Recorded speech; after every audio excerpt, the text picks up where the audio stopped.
बुलढाणा जिल्ह्यातील शेगाव तालुक्यात पावसाने जोरदार हजेरी लावली आहे. सतत 24 तास कोसळलेल्या मुसळधार पावसामुळे शेतांना तळ्याचे स्वरूप आले असून हाताशी आलेली पिके पाण्याखाली गेल्याने शेतकरी पूर्णपणे हवालदिल झाला आहे. याच पार्श्वभूमीवर राष्ट्रवादी काँग्रेस पक्ष, अजित पवार गटाचे नेते तथा खामगाव विधानसभा मतदारसंघाचे माजी आमदार दिलीप कुमार सानंदा यांनी थेट शेत बांधावर जाऊन बाधित शेतकऱ्यांची भेट घेतली आणि परिस्थितीचा आढावा घेतला.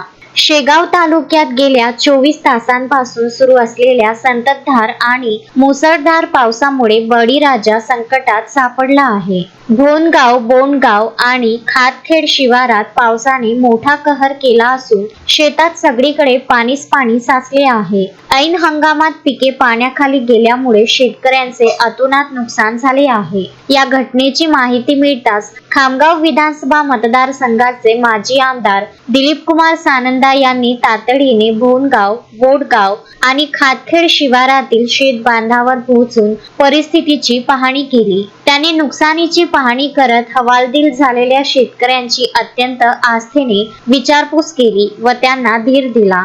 परिस्थितीचे गांभीर्य ओळखून माजी आमदार दिलीप कुमार सानंदा यांनी शेत बांधावरूनच शेगावच्या तहसीलदार पद्मा काकडे यांना दूरध्वनीवर संपर्क साधला.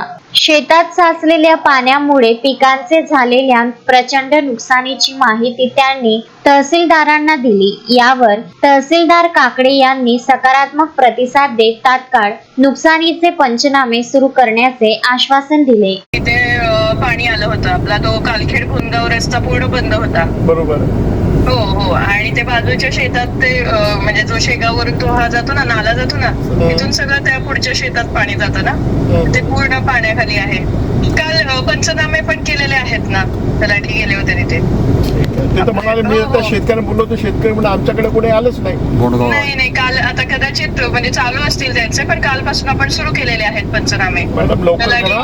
पालकमंत्र्यांना सांगून त्यांना जेवढी मदत होईल तेवढी आपल्याला करणार. नक्की सुरू आहेत पंचनामे. आपण केलेले आहेत, कालपासून केलेले आहेत, आदेश पण केलेला आहे. ठीक आहे. हो चालेल.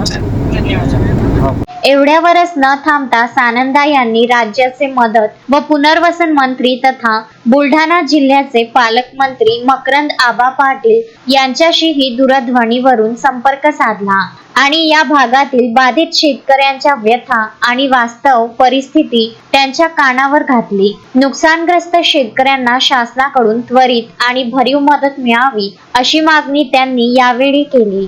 मोहम्मद फारूक, विदर्भ न्यूज, खामगाव. श्रद्धा फैमिली शॉपिंग में जाएंगे हम सभी, साड़ियों की नई डिजाइन देखो यहीं से लाएंगे। श्रद्धा फैमिली शॉपिंग में जाएंगे हम सभी, लेडीज जेंट्स बच्चों की हर फैशन लाएंगे सभी। फैशन के सफर में आप भी आगे ही आगे बढ़ते चलिए, क्योंकि बिजीलैंड का सबसे बड़ा आलीशान भव्य showroom Shraddha family shopping and mall, Busyland complex, Nandgaon Peth, Amravati.